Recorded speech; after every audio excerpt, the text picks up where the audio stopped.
Na konferenci z naslovom Prihodnost bivanja so priznani strokovnjaki iz tujine in Slovenije govorili o prihodnosti bivanja in gradenj, integraciji pametnih domov, pametna mesta in skupnosti, redefiniciji doma in vlogi človeka v takšnem okolju.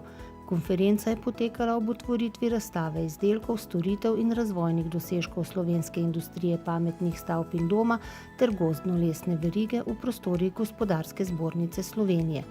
Razstava je organizirana kot showroom rešitev in izdelkov s poudarkom na inovativnih dosežkih in novih rešitvah. Na ogled bo do 12. aprila. Lahko govorimo o uporabniški izkušnji, torej kako uporabniško izkušnjo narediti čim bolj varno, prijetno, zdravo, v trajnostnem, varčnem in trajnem okviru.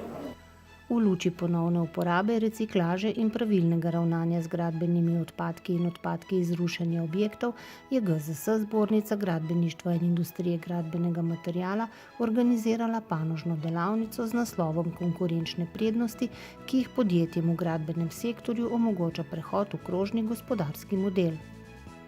To so rešitve, kjer uporabljamo principe krožnega gospodarstva v gradbenem sektorju.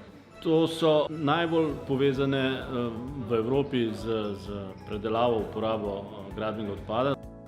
S 7. modulom se je zaključila Zimska akademija gradbenih investicij, ki jo pripravlja Združenje za svetovalni inženiring v sodelovanju z Združenjem za inženiring in Zbornico gradbeništva in industrije gradbenega materiala ter Centrom za poslovno usposabljanje pri Gospodarski zbornici Slovenije.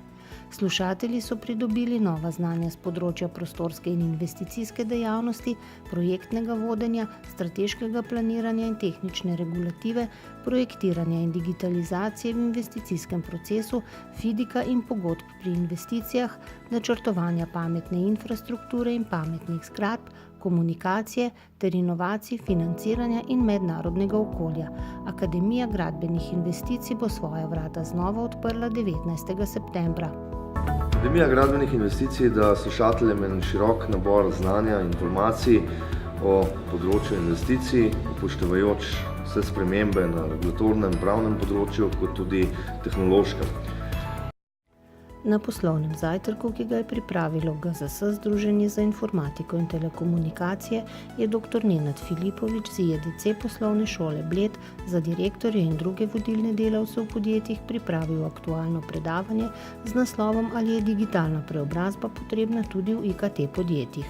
Na okrogli mizi so udeleženci nato predstavili še nekaj zanimivih primerov iz prakse.